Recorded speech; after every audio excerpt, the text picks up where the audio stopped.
پادپالکوونیک بایوش جلالوف فرزند گنرال مایور توجیک عبدوجمال جلالوف که در صف ارتش روسیه خدمت میکرد و در اوکراین کشته شد روز 26 آگوست سال 2023 با اجرای یک مراسم خاص در آرامگاه اساسی ارتش روسیه، آرامگاه فدرالی یادگاری یا پانتئون حامیان وطن واقع در کیلومتر 4 شوروی استاشفسکایه در کنار شهر میتیشی ولایت مسکو به خاک سپاریدند. این پانتئون بزرگترین آرامگاه حربی در روسیه بوده در اختیار وزارت مدافع آن کشور قرار دارد و در آن اساساً افسران بلندپایه را که برای روسیه خدمت ارزنده کردند به خاک می سپارند. افراد نزدیک به خانواده جلالوف ها به پایگاه خبری بامداد گفتند که پادپالکوونیک بایوش جلالوف نخستین افسر زاده تاجیکستان است که در این آرامگاه دفن کرده شد. آنها همچنین خبر دادند که بایوش جلالوف را 2 مرتبه به اوکراین فرستادند. بار اول او زنده و بردم برگشت ولی دفعه دوم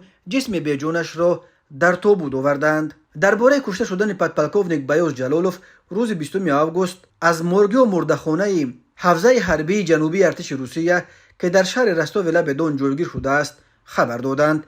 در این مرگ اساساً جسدهای حربیان در اوکراین کشته شده را نگاه می‌دارند. تفصیلات دیگر درباره مرگ پادپالکوونیک بایوش جلالوف در دست نیست.